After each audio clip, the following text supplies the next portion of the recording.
but on to our second finale in as many weeks. God, yeah. It's made this Now, week empty. I'm a little bit annoyed with like the first minute of this week's episode. Okay, I'm trying to remember the first minute. Because the cultists like get to the stranger and they call him Sauron, and they're like, "We've got you, Lord Sauron." And at that point, I instantly sat there and went, "So he's not Sauron then?" Because they were never going to give up Sauron in the first minute of the episode at the end of the first season. It was never going to happen that way. So the second they said, "We finally found you, Lord Sauron," ruined it. So I was like, well, he's definitely not Sauron then. I maybe didn't have like quite a stronger reaction, but I definitely was like, I never had thought he was Sauron. I was pretty confident he wasn't. So I was like, when they said that, I was like, it's more to me, I was just like, ha, you're going to be proven wrong because he isn't. Because I was so confident that he wasn't. Yeah, but here's the thing: if they'd just kidnapped him and they were, and like for the most of the show, they'd left us umming and ahhing about why they wanted him, and then they go, "You're Lord Sauron." Like half an hour in, you might go, "Oh shit," and that might have a genuine chance of making some people genuinely believe that instead of instantly going like me and like you going, "Well, no, he isn't." True. That's my issue. It's poor writing. That's what it was. It just makes no sense in the first minute to give up a big reveal like that. Because, no offense, only a dumbass is going to assume that that's actually right. I don't know. I wasn't too fussed. My bigger issue with like the cultists and stuff is like they're just not. We don't like from how over-explained the Mithril stuff was. And like I talked about that and how like they talked about it, like kind of explained where it came from. This had like zero explanation of who these cultists were. And I mean, they were cannon fodder. Yeah, there was just like a way to reveal. It was just a way to kind of explain a bit more of who the stranger is. We'll just like focus on the stranger, but like obviously, yeah, we'll do each of the stories. He doesn't like they explain that he has a veil over his mind. Fine with that. That kind of makes sense to like why he's not understanding shit and like he's confused, and that they'll break it or whatever. And then obviously the hobbits dive in to save the day. They then realize he's not Sauron and he's the Istar wizard. Yes, which is the wizards, and he fights back and absolutely. So are you now all in on him being the brown one who was obsessed with animals? Not so. I'm still pretty big on he's probably supposed to be Gandalf because he's got a hobbit going on an adventure with him. There's a lot of kind of subtle hints that they keep dropping that is they're clearly wanting the viewer to go, this is Gandalf. Like that's very much their point. And because he also talks very like once he's got a bit more of his mind and he can have a proper conversation. Yeah, no.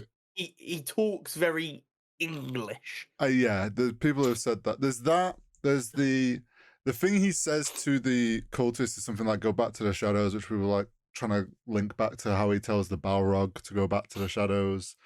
Obviously, he turns them into moths, and he has this whole thing with animals. And then the big kind of thing that everyone's going, "Oh, this is Gandalf," is the whole line about when they're at the end when they're getting ready to leave. And go find out, like, go on this journey with Nori. Yeah. He's like, I don't know which way. Oh, it's this way. And she goes, how do you know? And he's like, oh, always follow your nose, that thing. Which is obviously just like what Gandalf says in Lord of the Rings, always follow your nose. So... But here is my only potential counterpoint to that. Mm-hmm. And I'd like to get your thoughts on this, because obviously we've already established you know a lot more about Lord of the Rings than me. I'm ready. Is it possible, bearing in mind that they can make up their own characters? And we've already said it's a touch early for even the Blue Wizards to be showing up.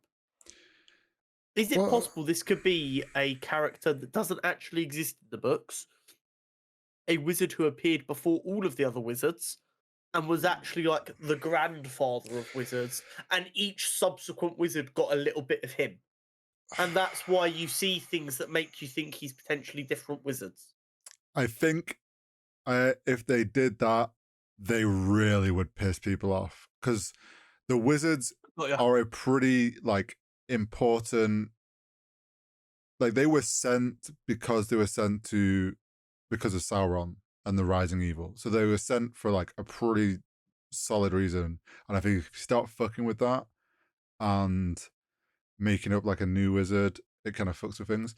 I'm partially like of the thought of like, yes, there's these hints of Gandalf, but if you think about it, we've only ever really experienced Gandalf the most. We saw some of Saruman and Radagast the Brown. He was like crazy by the time we saw him.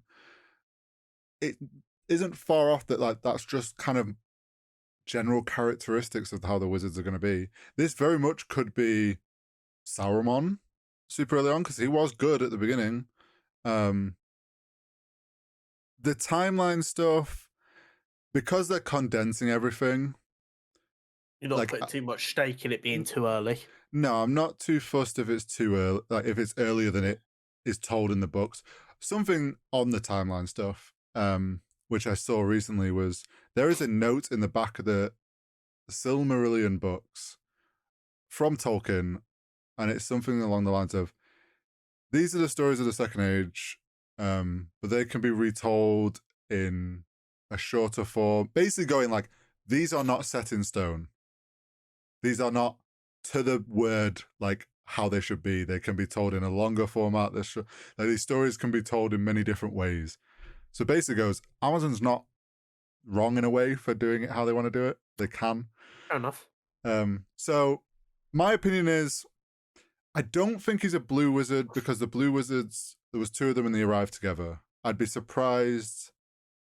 I think if you're going to reveal the blue wizards, you'd do them as a pair so that people put that together. Or at the end of this episode, you get some kind of flash that actually during the meteor shower, another meteor did land. Yeah, and that they were both like trying to find each other without realizing it. So he is heading to Ruin to find out more information. I don't think he's the first to arrive. If they've done Gandalf, I think the blue wizards are already here and they're over somewhere else. Or he is Saruman.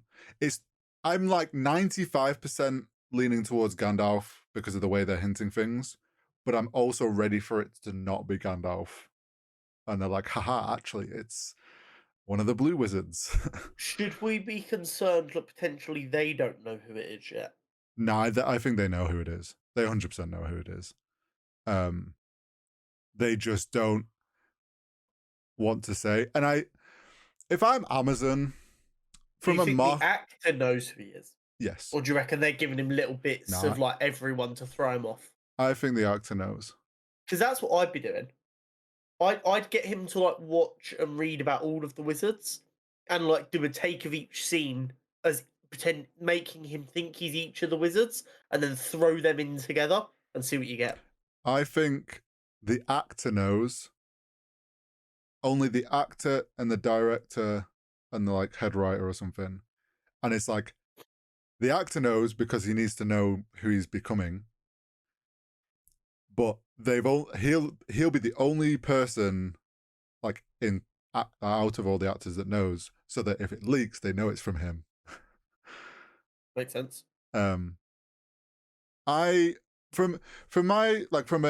not like a Tolkien story perspective or anything, from like a marketing perspective for Amazon, it fully makes sense to me for them to do it as Gandalf and for him to become Gandalf, because it's a very instantly recognizable character that people who don't know much about the show or aren't so sure are like, oh, Gandalf's in it, I'll watch that. Which is why I think it's going to be. But I mean, we'll get onto it later, but they've already proven with some twists they're happy to chuck some twists at us, so yeah, it could be anything. Overall, how did you find the finale? Did you enjoy it? overall, I enjoyed the finale, and overall, I enjoyed the whole season. There's Do small you know bits how that long have we have to wait until the grievances. next one? So this is They're not making us wait a full year, are they? so it has started. From my understanding, they have started production not long ago. This season 1 took 18 months, but obviously There's no way. but obviously that was during a pandemic. So there is some delays that probably were caused by that. The writers and Amazon and whatnot have said obviously they want to get this out as soon as they can, as quick as possible, so the gap's as short as possible. But they are more than happy for it to take longer if it means doing it right. So like, they're not going to rush it for the sake of getting it out in under a year. Okay, so what it sounds like to me is they'd like to release it in 9 months, but it's probably going to be 15. I make the prediction it's end of 2023, maybe early 2024. Like that period of like 4 months or whatever is what I think they're going to be aiming for. But I'm not against it. The last thing we need is another thing in 2024, Hori. True. At this rate, me and you in 2024 are just going to be bed, watching TV, cinema, bed, repeat. Sounds perfect right about. Yeah, apart from the fact we have to remember and say stuff about it, Hori. But yeah.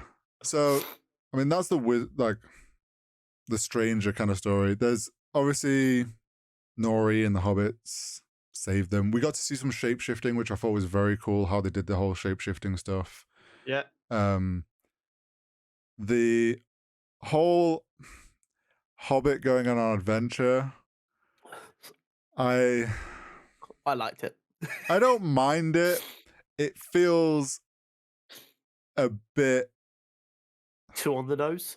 Yeah, I don't know. It feels a bit like it's Gandalf and a hobbit going on an adventure again. It's like But that's what Lord of the Rings is. I know. It's just I know there's other stuff and there's dwarves and elves and shit, but at the end of the day, the world of Middle Earth is a hobbit and a wizard doing shit together.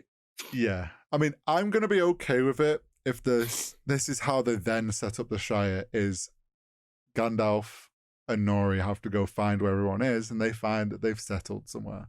And if that's how they then set up the Shire, cool. Well, here's the thing. I think they kind of explained that. So you had Penny getting all upset because, why does everyone always leave me? Mm-hmm. And it's kind of hinted that she's going to be like leading the pack. Yep. I reckon she gets so fed up with people leaving her. She's like, no one is leaving anymore. We live here. Everyone stays here. Yeah, I think Shire. I think they're gonna travel for a bit. Now they have like no cart stuff, and they're just gonna go, you know what? Sack this. Let's just settle. But overall, from Stranger being revealed to how it ended, I like the whole like him figuring out who he is and the reveal of him being an actual wizard, and the like you mentioned, the way he speaks and everything. I think it's great. He's a lot more Gandalf-esque once he can hold a sentence. Now we have like the actual character. I think he's gonna be interesting for season 2. 100%. On the other side of the map, we had Galadriel arriving at, I forget what the city was called. It's not Linden, is it? It's the other one. No, it's the Elven Craft city. Yeah. Arriving with haste with Halbrand like slumped, almost falling off his horse. They rode for 6 days. Yes. And he was fine instantly. Is that not a red flag? So people were a little bit slow. So obviously we get the show of him being like tended to, and then Galadriel's like, "Hi, surprise! I'm here, not in the Oasis land."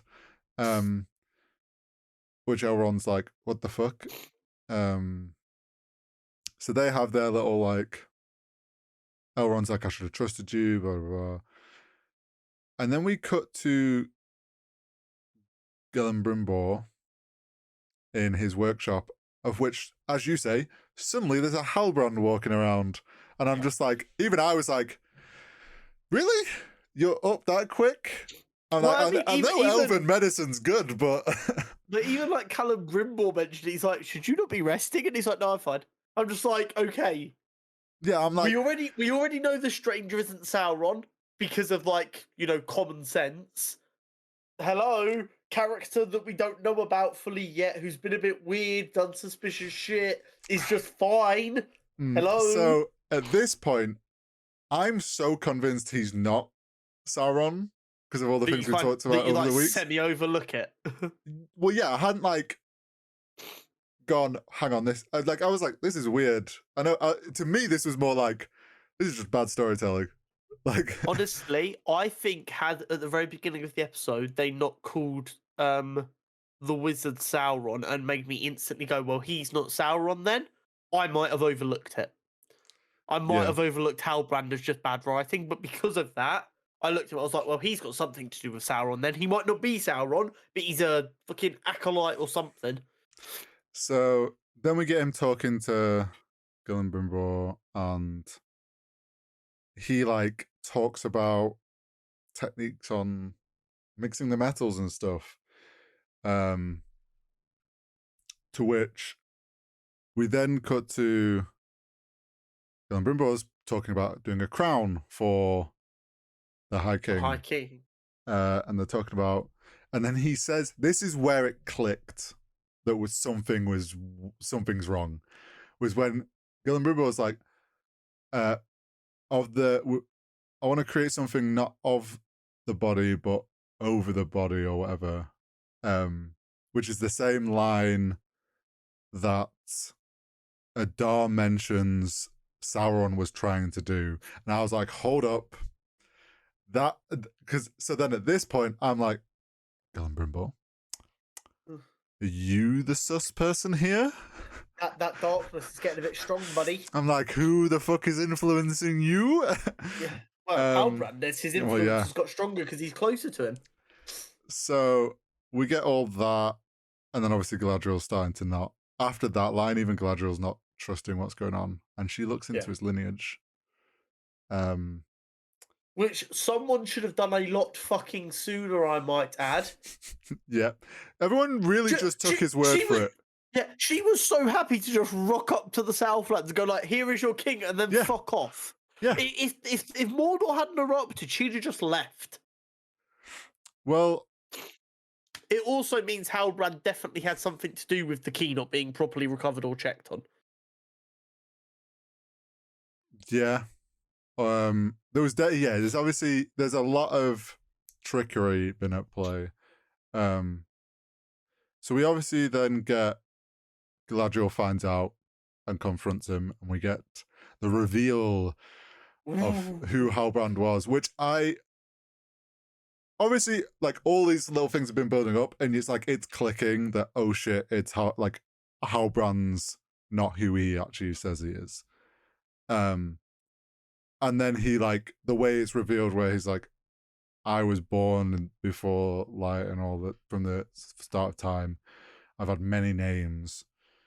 And then they do the whole, like, vision stuff, which I thought was I really enjoyed that. I loved it all. Cool. The way that they revealed him as Sauron, I thought was incredible. I also loved the reflection.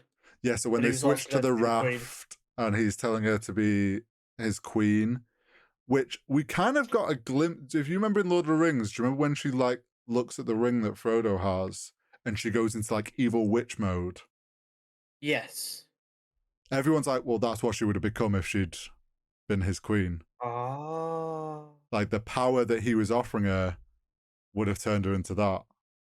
And obviously, at this point, she hasn't had that vision, but I guess she kind of realizes she doesn't want that power. And we get the very cool reveal in the reflection. Yeah, that was such a cool shot. Excellent filmmaking from them with that. Yeah, and then we also get like the transition to his eyes become slits now. Yeah. Very cool little like touches. and then she's brought to by Elrond, who she doesn't trust, and gets him to prove himself, which is fair. Should have done that a lot sooner for many things. Now the thing she's that only like 7,000 years old. Give her a break. Yeah.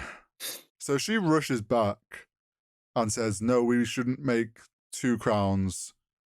1 crown can be. 1 crown is too powerful. 2 can be one that will always be corrupted. 2 can be divided. 2 can be divided. 3 brings balance." Yeah. So then she's like, "We should make 3 rings." What I'm not like, I don't know why she doesn't tell them. She just says Halbrand's not going to be around. He's gone, and don't trust him again. Is that some kind of weird, like, I don't want to admit I fucked up thing? I don't know. Possibly. Because that seems like a really weird hill to quite literally die on. I think. So here's the thing, right? Which, this is another thing that I'm a bit iffy on about this finale, is the whole creation of the rings. Love the way that they did the creation, that they visually showed the creations. I thought it was great. I loved it. And like, I get them making the 3 elven ones. There's a slight deviation from the books here, because when they come to make the 3 so the 3 elven rings are crafted after they realize about Sauron's influence in making the other rings that should have been made first, which is the 9 for men and 7 for dwarves. And they figure out that Sauron's been deceiving them. Basically, there's a story in the Silmarillion where Sauron presents himself as a character called Anatar, and that's how he infiltrates into the city and Celebrimbor, and he presents himself as this other character and helps with the creation of the rings and helps influence the creation, and then gets caught out, and Galadriel and that realize it's Sauron, to which then he obviously flees or whatever. And then they make the accurate, just in the wrong order, kind of. Of sorts, yeah. Like, so the 3 elven ones are then made without his influence, which is why he then has to create his 1 ring to, like, but he can't influence. His 1 ring doesn't influence the elves, but it influences the other rings. Obviously, so that's why he's like gone and not there for the creation of them, which is fine. I think them, like, her not telling them is to try and make sure there's like 0 influence. Because if she told them Sauron was Halbrand, they'll go, "Oh, so we shouldn't create what he's just told us, help me create." Maybe. But yeah, I'm not so sure. Like, if they turn around and say the other rings are already made, I'm kind of like, that's kind of shit, because I want to see them be made. Yeah, like, forgetting like that we wouldn't get to see them, which would suck. The elves couldn't work it out. How have the humans and the dwarves worked it out when we know where Sauron's been for the entire time? Well, the dwarves and the men don't. I don't think they learned that the rings were made by. I don't think they tell them that they were made by Sauron. But like, no, but like, how would they work out to get the mithril and turn it into the alloy and stuff? This is what. So I'm presuming they're doing it in a different order, which I'm okay with. The problem with that then presents is Sauron's meant to help create those other rings. So he's going to have to return. Now, the one way around it is, because they've wanted to do it in this order, they've used the Halbrand character because that's made up. They've used him as a way to do this, and then they're going to do the Anatar character still in season 2, and he returns as someone else and looks completely different because he can shapeshift. Or maybe they don't necessarily use Anatar, but they create another character. Possibly. Because like they've clearly gone for Halbrand instead of Anatar, so that people watching don't instantly know. Yeah. So that they can build a bit of suspense. So maybe they do a similar thing for the next season. Possibly. Or they do just have Halbrand return, and like Celebrimbor wasn't told it was Sauron, so maybe he decides to trust him. That was like one of my gripes with the like the finale. But overall, like I really enjoyed the reveal. Like the whole like Halbrand working with them, and you got to see like he was quite clearly showing his influence on how to do things. The rings look sick. I think they look great. They're slightly different in visual to the Lord of the Ring ones, but I don't mind that. I like flavor. I'm trying to think what else kind of went down. But yeah, they're obviously gonna. Is the king dead? No. So he was going back to the Elven City to basically prepare everyone to leave. No, not the High King. Sorry, the King of Numenor. Oh, yes. So there's all the Numenor stuff as well went down. So yeah, we get like shots of the kings not in good health, and then yeah, his mind is scrambled by the time stone thing, and he doesn't know what's when and where. Yeah, and then Elendil's daughter's there sketching him, and he thinks she's the queen and opens the door. Who we never see her again. So did she look like she removed the cloak? But like, what the fuck does she do now? She's seen that. Like, yeah, I can't help but feel like that's a very like big thing for a character who didn't exist before the show to be doing. I mean, I'm okay. Like, she's obviously going to play some part in the civil unrest that happens. But yeah, we get the Numenor ships arriving back, which we get, I think, actually a good moment between Elendil and the Queen. Because you remember the last episode, we talked about how Elendil kind of had this weird moment where he's kind of broke down. It was very weirdly done and kind of showing a bit of lack of faith.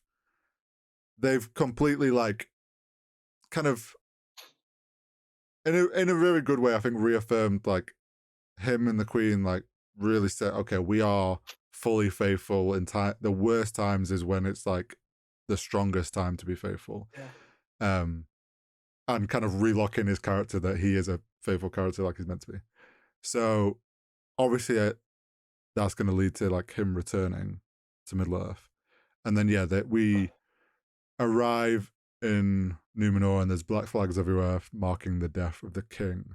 So I think Numenor is going to be very interesting in season 2 because we won't have the shit going on with Galadriel and Halbrand.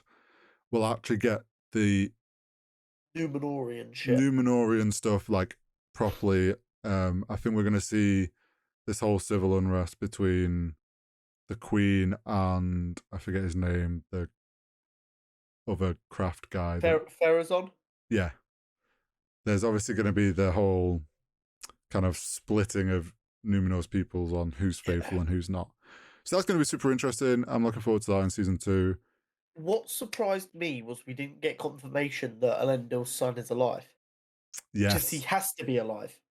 He does. So I thought they would tee something up as like, here you go, this is the start of one of the stories in the next season, like as a cliffhanger. But they didn't, and that kind of surprised me. Yeah, though I'm not too... Because it was very clear that they were focusing on... To me, going into this final episode, the two things I wanted was a Sauron reveal and who the fuck the stranger was. And we got both of those. I feel like them leaving things like Sildar and stuff being unknown is good things for season 2. Leaves those things open to kind of tie in. I'm trying to think, because there's also like the people of the Southlands. They don't know that Halbrand is Sauron. So is he going to rock back up to them and be like, "Sup, I'm back, your king's here"?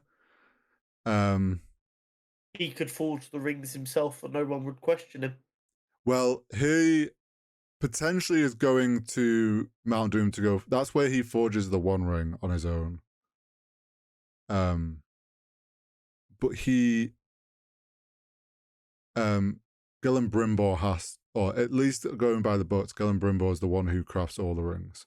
So I think for season 2, they're going to do something where he shapeshifts and he's either Anatar or a different character, and he returns and he influences the other rings being made.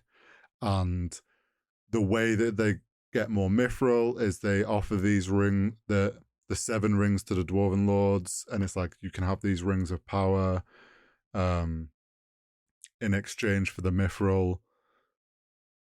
And then the 9 for the men, they'll be to like unite all the men and all that stuff.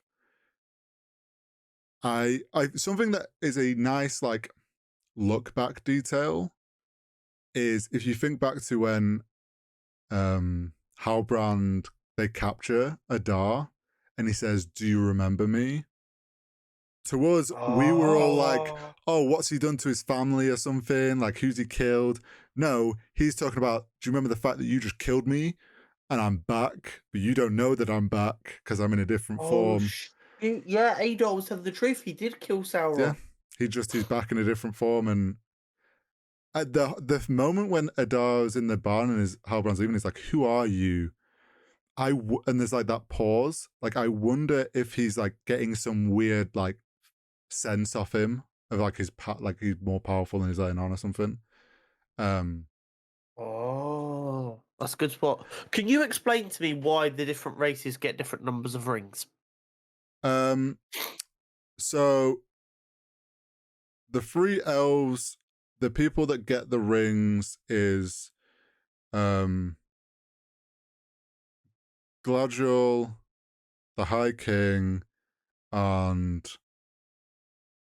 is it I think Celebrimbor wears one. And then the High Kings ends up going to Elrond. Yeah. That's just because they're the 3 like most important people on the elven side of things. The dwarves, I think there's just that many dwarven lords. So there's Durin. So each of the dwarven lords got one. Yeah, I think because if you remember when Durin was speaking with his dad, there was those 2 dwarven lords there, also like offering their opinion on things. I think the fact is that there's Durin the king and 6 others that kind of make up kind of the government of dwarves, I guess. Yeah. So they evenly just spread it out to the 7. And then for men, I don't know if it's because I think there's 9 like lords of men, I think is how it's something to do with like the fact that like they make sure that they're trying to balance power essentially, so no one's like, so they're trying to evenly spread them. But obviously men are very easily corruptible, dwarves are greedy. But the elves rings were made without Sauron's influence, so they can't be influenced by the One Ring can't control them. But obviously if the elves put on the One Ring, that it'd corrupt them, because whoever wears it gets corrupted. I was a bit, well, as expected, nothing came of the Balrog. Yeah, it seems like just a wink. It was very much a Chekhov's gun. They've loaded it and done nothing with it. Which I'm fine with this season because it was so late in the season. My problem with that is going to come in season 2. If we get all the way through season 2 and nothing comes of that, it's going to be like, why the fuck did you show it? There was just no need. I'm trying to think if anything else happened in the finale. It's been like a week. I think like we've kind of covered everything, but overall, I enjoyed the finale. For the whole season, I actually really enjoyed the season, and it was a little bit slow in places at the beginning. I get the Tolkien hardcore fans that really hate the fact that they've skewed so far from the books. I get it. My only thing to those people is the amount of hate you've given this season might have cost you ever getting anything of actual Tolkien lore like approved. Like those fans in quotation marks that have shit all over Rings of Power need to realize and be okay with the fact that they might have just cost themselves ever getting the Tolkien estate to allow anyone to make anything. Yeah. like, had this been a blaring success and they accepted and the fans had like been open to this and accepted it with more open arms, Amazon could have gone back to Tolkien Estate for season 2 and been like, look how successful this was. Do you want to let us use a bit more of the Silmarillion so we can write this better? You could, however, make an argument for the flip side. If the Tolkien Estate sees how unhappy people are and they go to Amazon, okay, we're willing to give you a little bit more of it so that you can make what the fans want. There is a chance. Don't get me wrong, I agree with you that it's more likely to be they're even less likely to give stuff away. Yeah. But there is a chance that the Tolkien Estate has a bit of sense and goes, oh, fans would like it if you could use everything, so we're willing to let you use everything. Yeah, there is that part to it. My worry is and just Amazon will pay the money as long as it's not stupid. Yeah, Amazon will more than happily pay the money. Yeah, I really hope the Tolkien Estate doesn't completely shut off like even future projects. Like, I agree.